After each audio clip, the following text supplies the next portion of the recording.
Charles Walker. Well, thank you, Mr. Deputy Speaker. Mr. Deputy Speaker, I wish to try and be constructive about how we can improve SAGE. Now, Mr. Deputy Speaker, as you know, SAGE has huge power over our lives. It has power over who we hug and hold. It has power over which businesses open and which businesses close. In essence, it has power over who keeps their job and who loses their job. And, Mr. Deputy Speaker, we too in this place have great power. We have great power, but our power is matched to accountability. Accountability is very important in the exercising of power. So I want to suggest some reforms to SAGE, some quite technical reforms. I think, firstly, there is need for greater financial transparency from members of SAGE, in line with that expected of members of Parliament. So, for example, I think when we look at SAGE members, we should be able to see what their annual income is, not only from their substantive job, but also from their pensions, accrued, or the pensions they might well be in receipt of. This is something that is freely available with all members of Parliament. I think we should also know, constituents should know, if they have any significant shareholdings in companies, in the same way that they know, our constituents know if we have significant shareholdings in companies.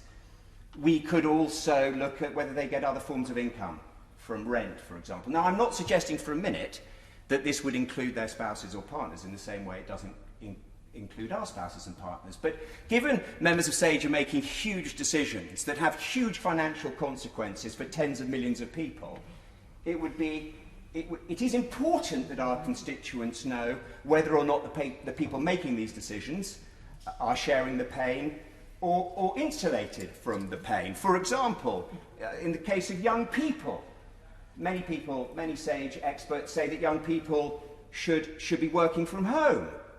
We know young people are now tied to their small kitchen tables in their bedroom in miserable environments, the new dark satanic mills, working endless hours in appalling circumstances because people with nice gardens and comfortable homes think that's what they should be doing.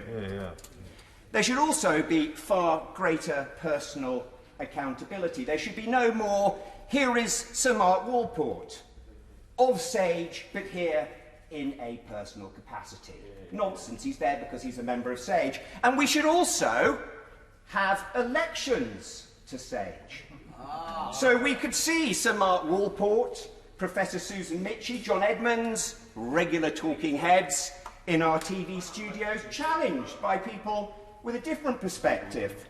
People like Professor Carol Sikora, Professor Paul Dolan, who is an expert on human behaviour and quality of life, Professor Ellen Townsend, who has a huge interest in the welfare of children and adolescents who are now being plagued by anxiety and eating disorders.